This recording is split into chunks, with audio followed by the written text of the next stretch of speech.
his presentation is all about bringing the experience and reality of oneness to life. So, how does this journey begin? And what are the things that feed its emergence into full expression? I'll let Murray explain that. But welcome to the platform, Murray. Thank you. With much fun. Thank you, Don. I was invited to remember to have a smiley voice. Just a little while ago, I now have a smiley voice. Thank you, Don. As well as face. You may have noticed that this title can be taken in two slightly different ways, depending upon how you look at the words. So one of them would be to bring the experience and reality of oneness to vibrant life, like injecting energy into something that had been sleeping, or like maybe even a seed lying in the ground. But if you pour water on it and the sun shines enough times, it will begin to spring into life. So that's one meaning. But the other one was that it's about how do we, no matter how much we have read about theosophy and oneness and all those things, how do we get that book knowledge to blossom into the flower of the experience of oneness, a vibrant experience of oneness again? And I base this on a ton of experience in all sorts of theosophical discussion groups, beginning with those early email ones in the mid-1980s, which had members from all around the world, like a very British guy, a very right and proper guy, and a few Aussies and a few New Zealanders and a fair number of Americans as well. And the tides of life were interesting there. It was almost like the weather. There was a weather of the discussion group. It went on 24 hours a day, of course, because there was a rolling wave of consciousness, as it were, going around the world. And you could wake up yourself in the morning and have a look in there and find out what had transpired overnight.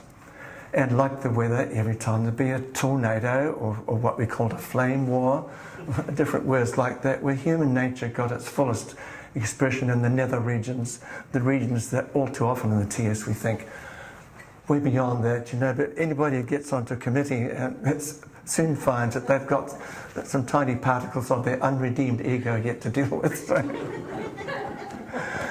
I understate vastly, yes, but as Don pointed out, I survived a lot of that.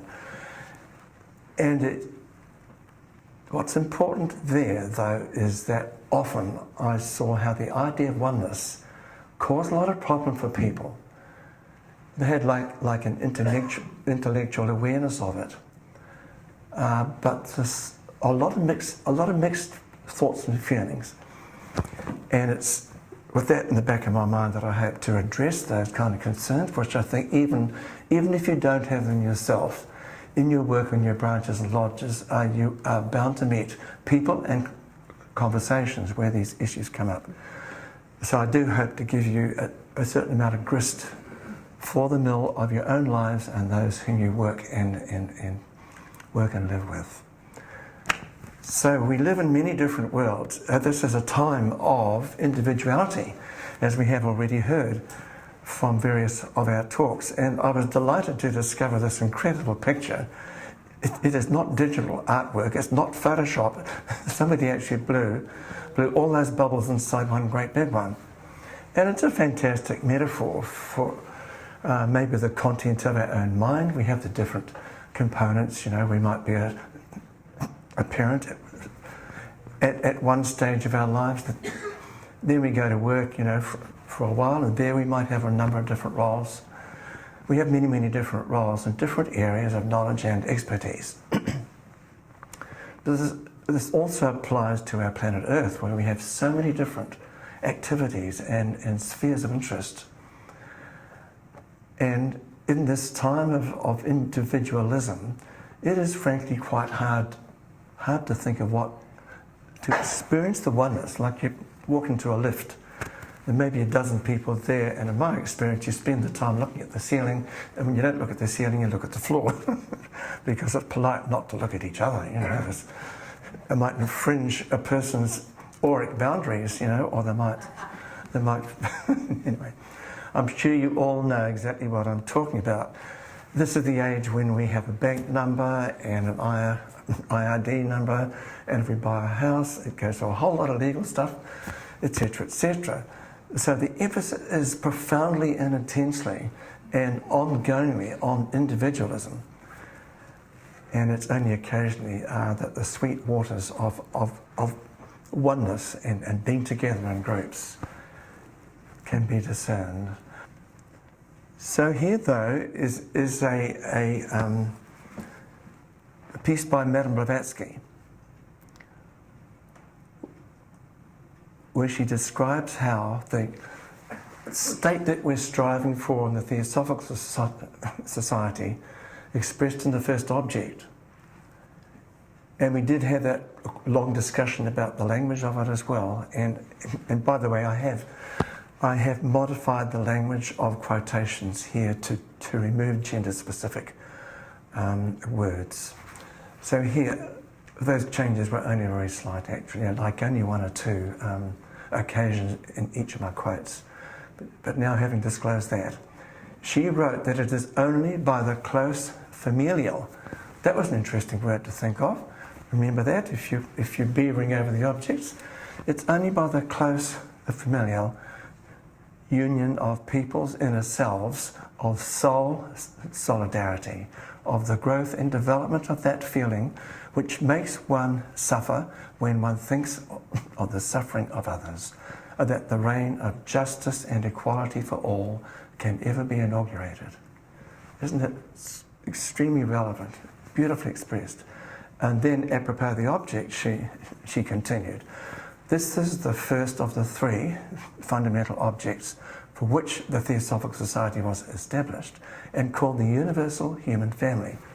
Those are words I put in, without distinction of race, colour or creed.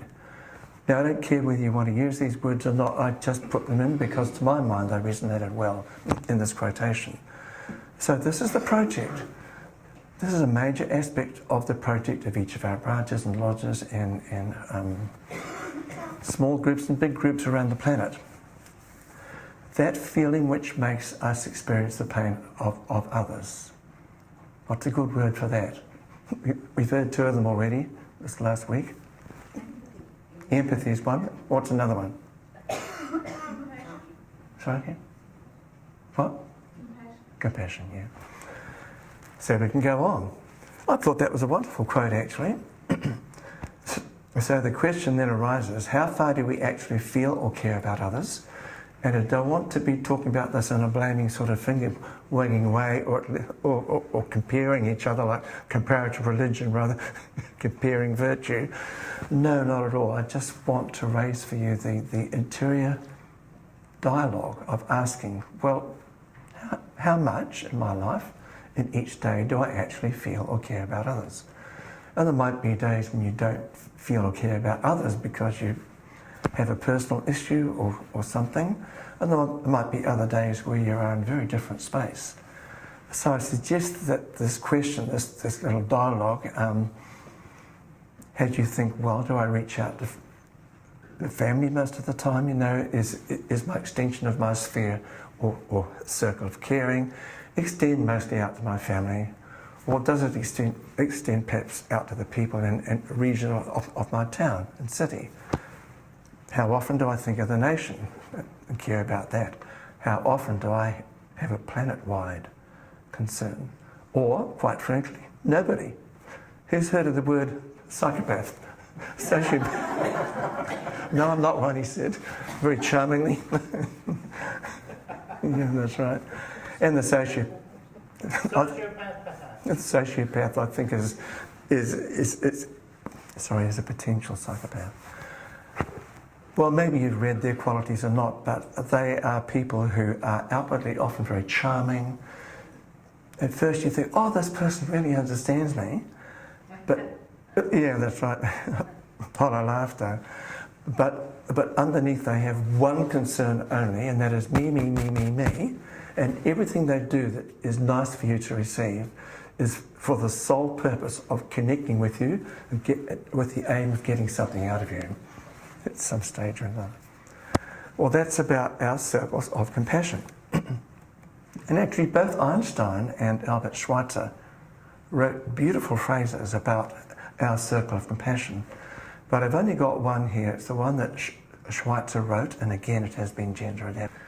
Until we extend the circle of our compassion to all living things, humankind will not find peace.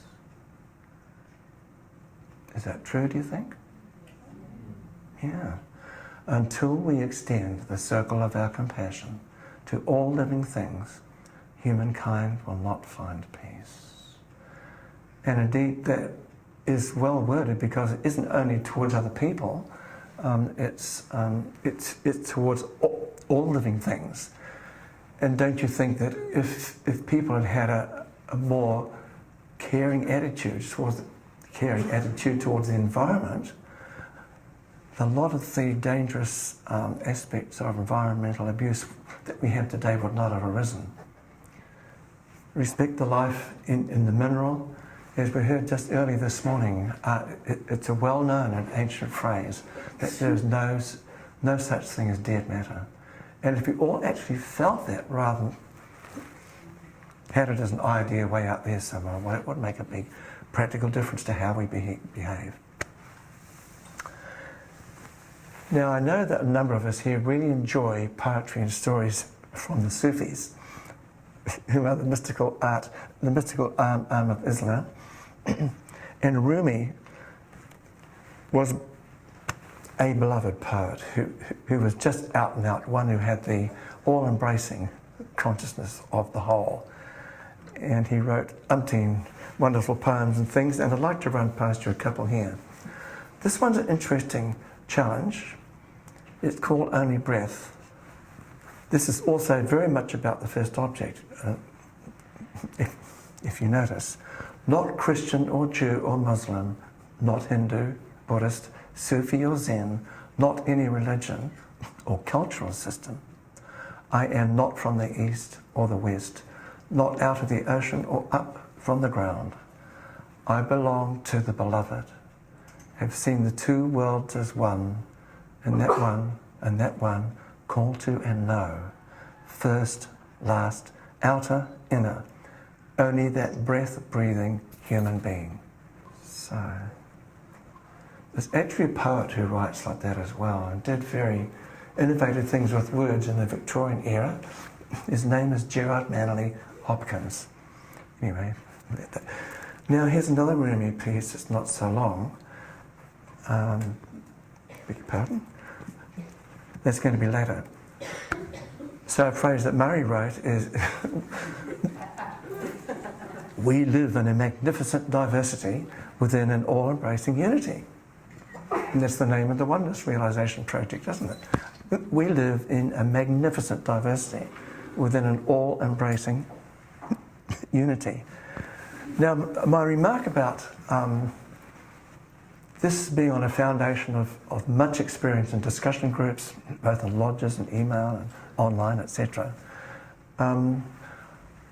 I observed over and over again that even though people were trying to realise an understanding of oneness, that it was still often rather remote.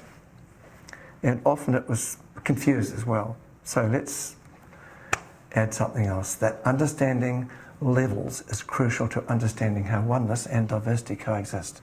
Because once a person grasps that there are different levels of reality, where if you like at the lowest level, the physical level, that's the most dense level where there's the most expression of individuality, the most and densest expression of form.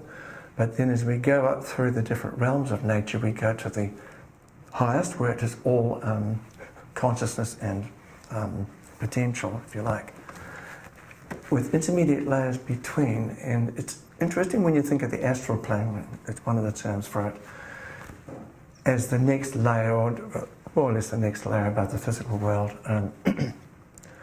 that people who are conscious there will describe how they could observe timelines of things. So already with astral consciousness, you are able to observe a wider stretch of reality than just a physical now. And I'm thinking too of the time the planes hit the Twin Towers. There was a project called the Global Consciousness Project, where they had these xenodiode-based devices plugged into computers all around the world.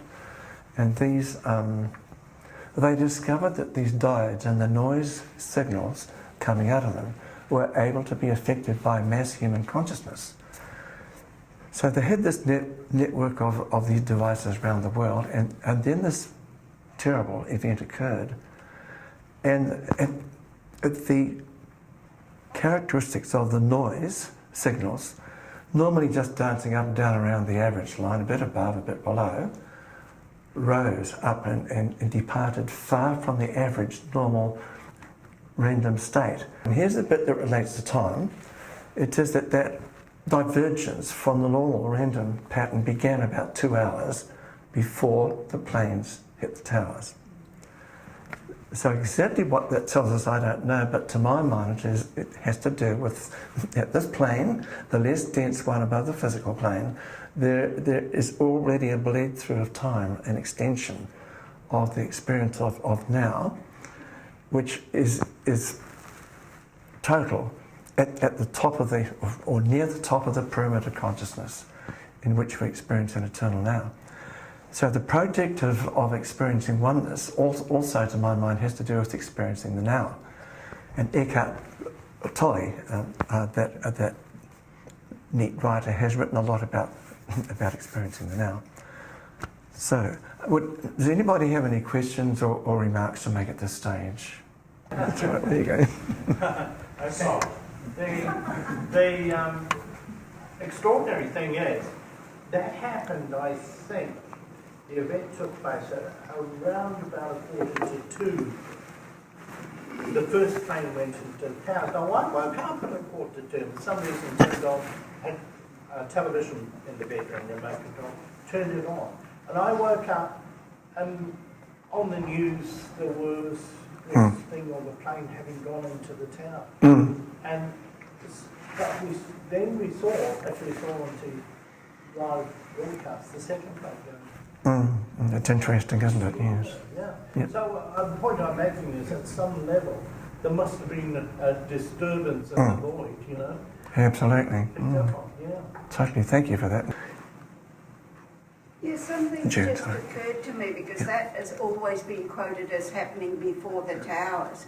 But we know the planes were in the air for an hour before they actually impacted. Yeah, exactly. And I'm wondering whether whether 2 hours is when the operation actually started. Exactly, too, and there's a whole interesting discussion about that as well. My feeling, adding to yours, is that by then, the diverging possibilities of what would happen were collapsed into one. And from then on, it was going to happen. Yeah, and I think it was yes, Ishmael. Well, I was in India when the Christchurch earthquake happened, and I was asleep around just before 6 in the morning, and I was dreaming about an earthquake. And then later on, when I called Simon, I asked him, has there been a disaster in the world? And he said, yes, it was in Christchurch. Wow. I was dreaming at the exact time it was happening. Aren't we little antennae, you know, we pick up the stuff going by. Think of avoiding suffering. The Buddhist line is, well, if I'm not thinking about the future worries, and I'm not regretting the past, I'm living in the present, I'm avoiding most of the suffering, apart from literally the pain I might have now. And if though enlightenment is to realise all time is happening at once, in some sense, and if you therefore take the understanding that in an enlightened state, someone's suffering in your experience is your suffering.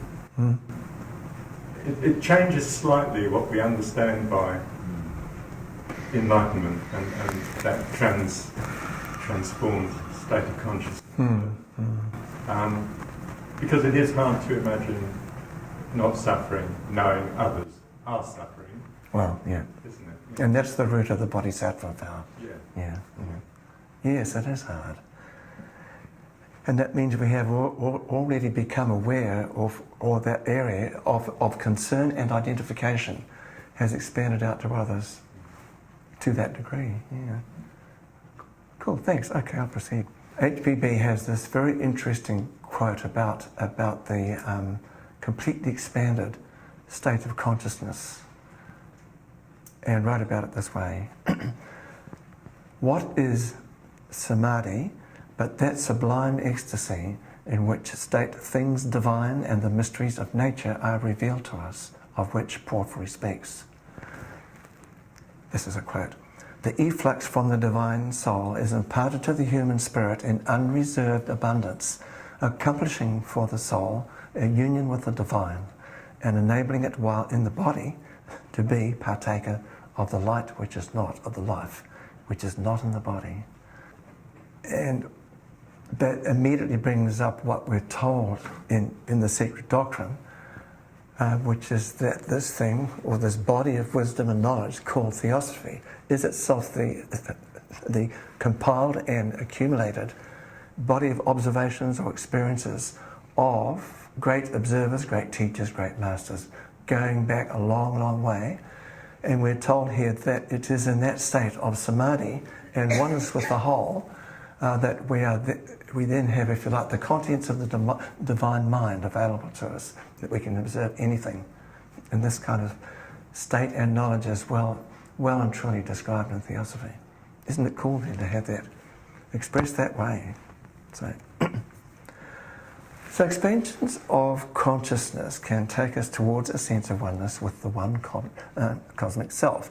And I'm thinking now more of everyday people who might be mowing the lawn or just lying down in a warm summer's day in a field, and all of a sudden their awareness just goes out like that, and they feel total bliss and all love and all knowledge, by the way. And quite often it passes within a minute or perhaps an hour or so. And there's a universal experience at that point of that knowledge, that experience, the wisdom that their consciousness embraced at that time has again disappeared out of reach.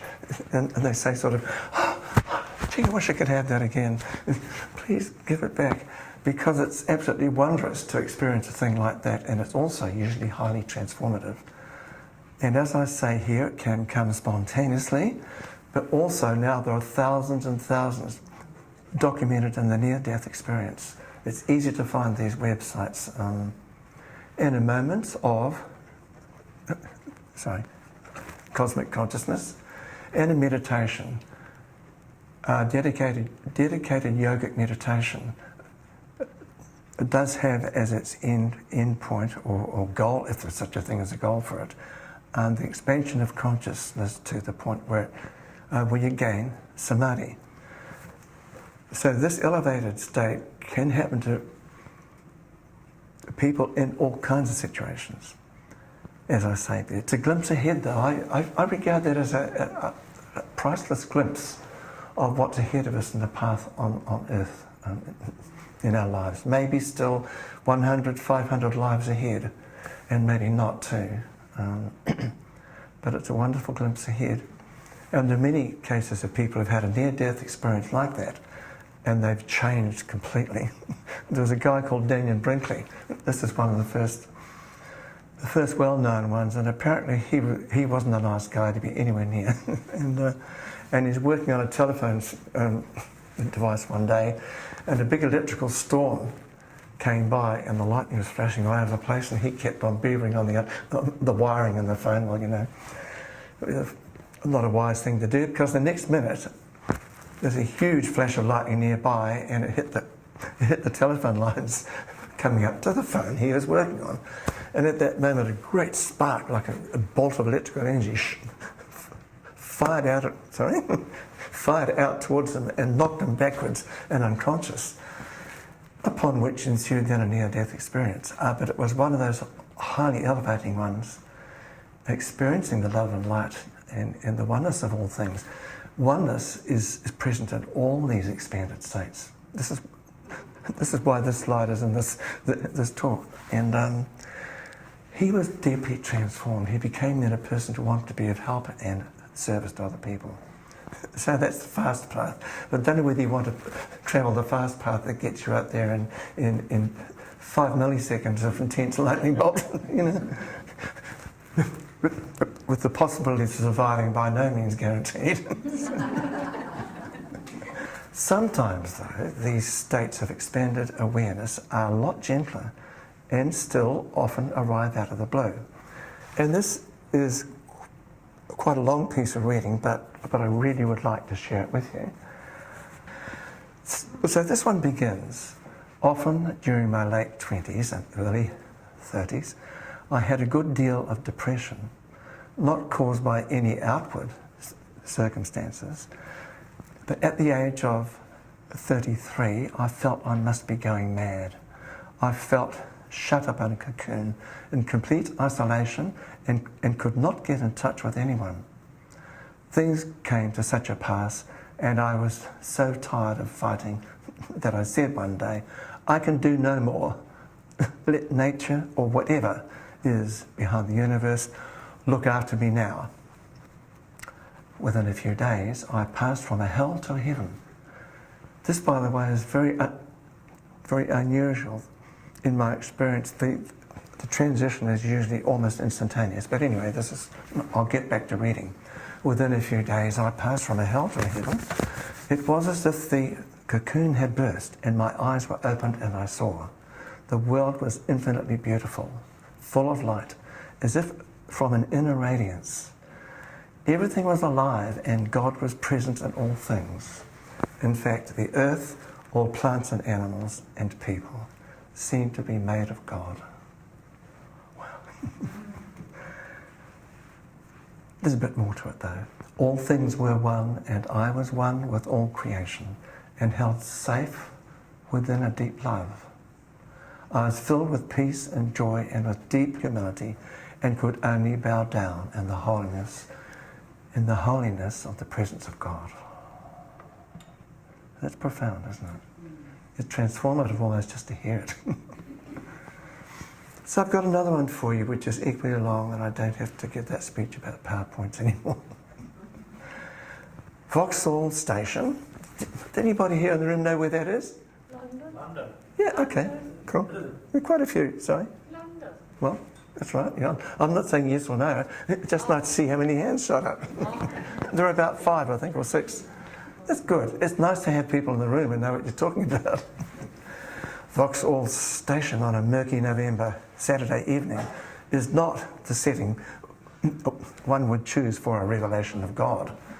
The third place compartment was full. I can't remember any particular thought processes which may have led up to the great moment. For a few seconds only, I suppose, the whole compartment was filled with light. I felt caught up into some tremendous sense of being within a loving, triumphant and shining purpose. I never felt more humble. I never felt more exalted. A most curious but overwhelming sense possessed me and filled me with ecstasy. I felt that all was well for humanity. People were shining and glorious beings who in the end would enter incredible joy. Beauty, music, joy, love immeasurable and a glory unspeakable. All this they would inherit. However, they're not always that sweet and That's not the typical commuter experience. totally, yes, that's right too. Suddenly the cabin was full of light. They all walk off smiling, or just think that'd be a subversive theosophical plot. There's no point in us all flocking to Vauxhall Station, is there? I don't know. I'm just about to propose that there is, because if you had a team of people who decided this is what they were going to do, maybe half a dozen of them in the carriage would, at the chiming of a little bell or something, all engage in a meditation or invocation and invoke the beings of light into the cabin and see what happens. I'll leave it at that, yeah. Hey, Jeffrey Hodgson was in a concert hall, probably about the mid-1920s, and he describes this particular occasion of a concert. And he, with a group of other students of the wisdom, had agreed beforehand that at a particular moment, like when a particular piece of music arrived at a certain stage, that they would all invoke the devas of music, healing and joy, and probably a few other things. And they did at this point. And he described the response as absolutely extraordinary, that those devas were indeed invoked, especially invoked by people who knew how to do an invocation. They had to be knowledgeable people and to tune their minds to the one purpose at the right time. He said it was an extraordinary experience with those angelic energies there, the Devic energies there, and that everybody left the hall transformed. There's much more to it, but yeah, anyway, I just share that with you because that what came up in that moment of whimsy for me, of thinking, how about some subversive theosophical project? Be subversive, change the thought atmosphere in a railway station. Go down there every morning for a week, invoking the divine presence. You know, it might change it. Probably a bit of fun too. Yeah. So I've put to you the times when there's a very rapid expansion of consciousness. But there are times there's like an intermediate state, which is not always easy to deal with.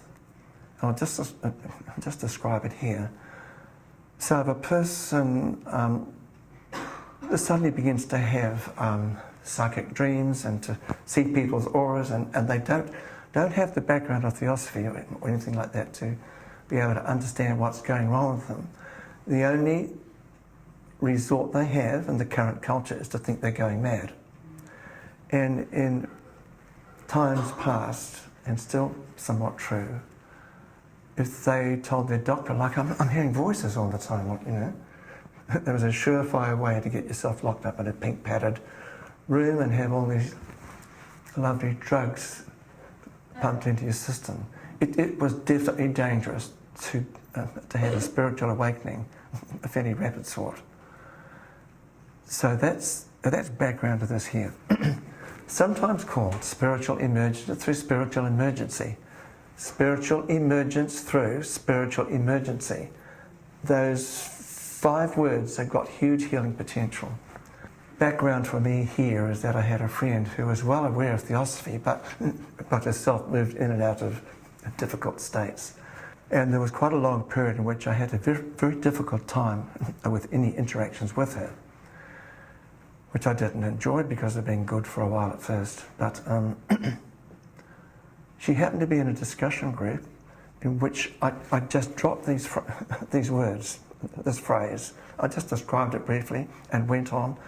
I didn't point it at anybody, I didn't mention anybody in the context. I just told the group about it and went away.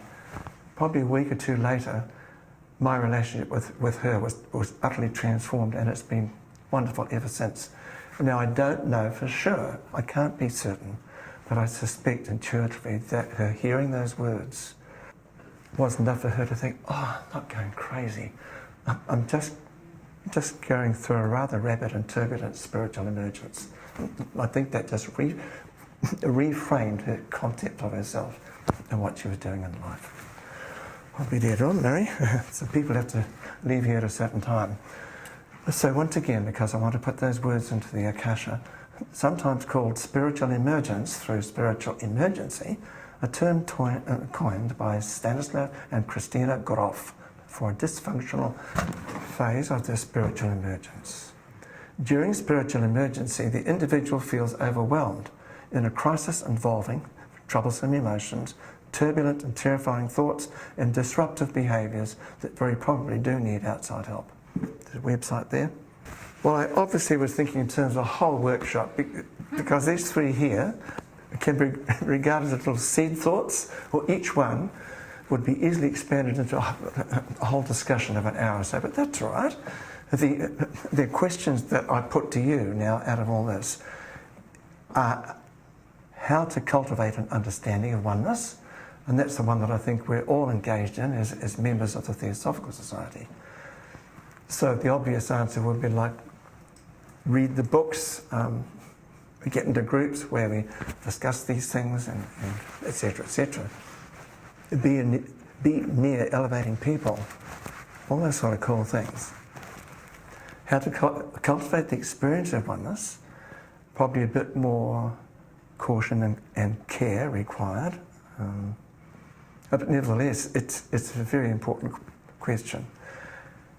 And how to live a life that expresses oneness in love and action. And that's an ongoing question, is it not? You know, what behaviour expresses action, and what action and love expresses compassion, all those things. Well, having dropped those seed thoughts, I now breeze on happily. Here's another little bit of Rumi. Quietness, it's called. Here he definitely gets in your face, he definitely gets provocative, so I'll just do it. Into this new love, die. Your way begins on the other side. Become the sky. Take an axe to the prison wall, escape. Walk out like someone suddenly born into colour.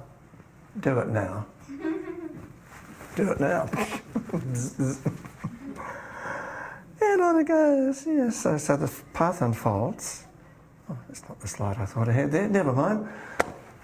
Anyway, that's the talk, and I invite comments and questions from you. Thank you. Yeah. Yeah, I was reminded, listening to that, Yeah.